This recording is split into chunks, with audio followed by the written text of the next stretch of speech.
जो रोज रोज दुनिया के अन्य देशों में अल्पसंख्यक अत्याचारों पर रिपोर्ट जारी करते थे, विशेषकर भारत के संदर्भ में वो बांग्लादेश के मुद्दे पर चुप क्यों हैं? ऐसे दोगलों को बेनकाब करने के लिए प्रत्येक जिलों में यह प्रदर्शन है।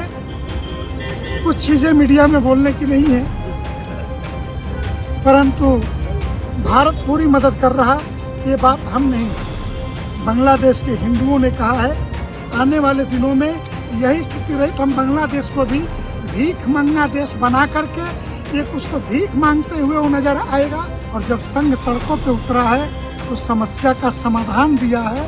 बांग्लादेश पर के अंदर जो कुछ भी हुआ है 5 अगस्त के बाद शेख हसीना को अपदस्थ करके, इसलिए राष्ट्रीय स्वयंसेवक संघ के नेतृत्व में पूरे देश में विरोध प्रदर्शन संतों के द्वारा हो रहा है।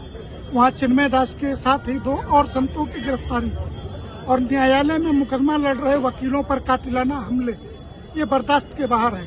हम तो भारत के विपक्ष और दुनिया के सो कॉल्ड जो अपने को सिविलाइज्ड कहते थे, अमेरिका हो या संयुक्त राष्ट्र संघ का मानवाधिकार आयोग हो, जो रोज रोज दुनिया के अन्य देशों में अल्पसंख्यक अत्याचारों पर रिपोर्ट जारी करते थे, विशेषकर भारत के संदर्भ में वो बांग्लादेश के मुद्दे पर चुप क्यों हैं, ये हमारे लिए चिंता का विषय है।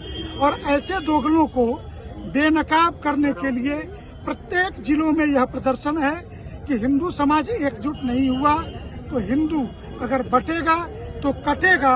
और बांग्लादेश का आज हिंदू वहाँ की सड़कों पे उतरा हुआ है।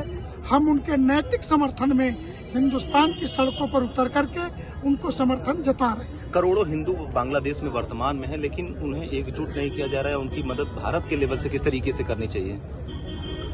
कुछ चीजें मीडिया में बोलने की नहीं है,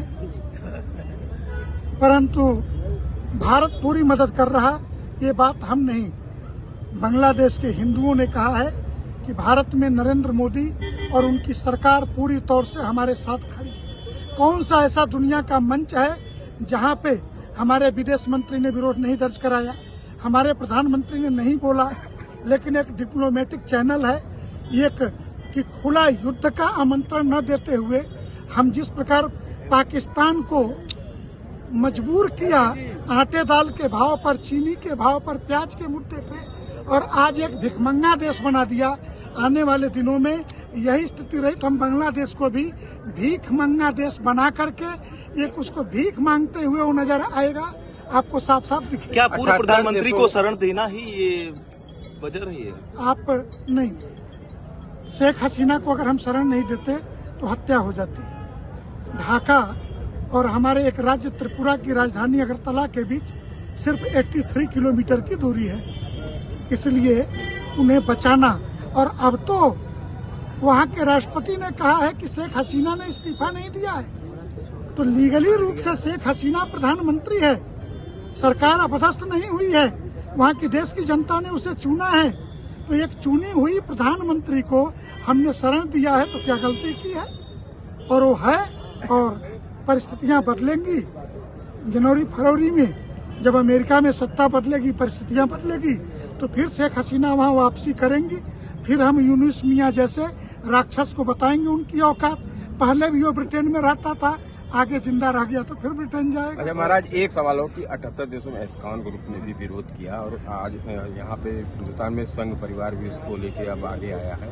इस तरीके की चीजें और दुनिया के 120 देशों में एक निश्चित समय पर इस्कॉन ने विरोध किया।